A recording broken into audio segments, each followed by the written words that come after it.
मुंबईतील आझाद मैदान येथे आजपासून समग्र शिक्षा संघर्ष समितीच्या वतीनं कंत्राटी कर्मचाऱ्यांचे मोठे आंदोलन सुरू झाले आहे. राज्यभरातून आलेले सुमारे 3000 कर्मचारी या आंदोलनात सहभागी झाले आहेत.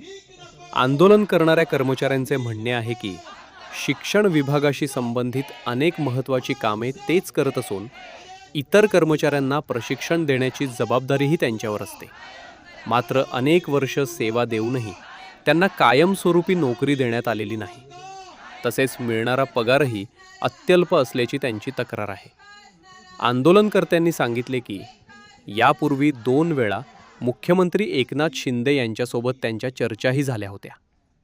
त्यावेळी या प्रश्नावर सकारात्मक दखल घेण्याचे तोंडी आश्वासन देण्यात आले होते. मात्र अद्याप कोणतीही ठोस कार्यवाही झालेली नाही. यामुळेच पुन्हा एकदा आंदोलनाचा मार्ग स्वीकारावा लागल्याचे आंदोलनकर्त्यांचे म्हणणे आहे.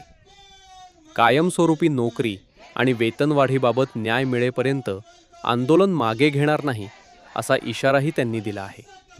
राज्यातील विविध जिल्ह्यांमधून आलेले हे कर्मचारी अनेक वर्षांपासून शिक्षण विभागात कंत्राटी तत्वावर सेवा देत असून कायम नोकरी आणि वेतनवाढ हीच त्यांची प्रमुख मागणी आहे. तुमचं नाव कुठून आलं तुम्ही? मी नीता देशमुख, साधन व्यक्ती आहे. मेहकर तालुका बुलढाणा जिल्ह्यामधून आलेली आहे. नेमकं काय मागणी आहे आणि कशासाठी आंदोलनमध्ये बसले? आम्ही 20 वर्षापासून कंत्राटी तत्वावर समग्र शिक्षा अभियानमध्ये काम करतो. तर आमचं असं म्हणणं आहे, आता आम्हाला जे तुटपुंजं मानधन मिळतं आणि त्याच्यामुळं आता महागाई खूप झालेली आहे आणि आमचा पगार म्हणजे आमचं त्याच्यामध्ये भागत नाही आहे आता.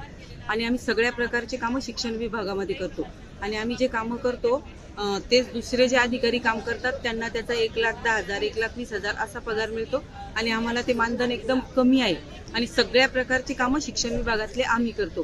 तर आमचं असं म्हणणं आहे की शासनानं आम्ही जे आता 20 वर्षापासून कंत्राटी तत्वावर काम करतो तर आम्हाला कायम करावं आणि शासनाच्या सेवेमध्ये घ्यावं अशी आमची मागणी माननीय मुख्यमंत्र्यांना आहे. तुमच्या सोबत आज किती लोक आले आहेत? आमच्या सोबत आज 3000 लोक आलेले आहेत, जे सगळे समग्र शिक्षा अभियानमध्ये कंत्राटी तत्वावर काम करतात. तुमचं नाव आणि कुठून आलं? मी नीता देशमुख, साधन व्यक्ती, तालुका मेहकर, जिल्हा बुलढाणा, समग्र शिक्षा अभियान.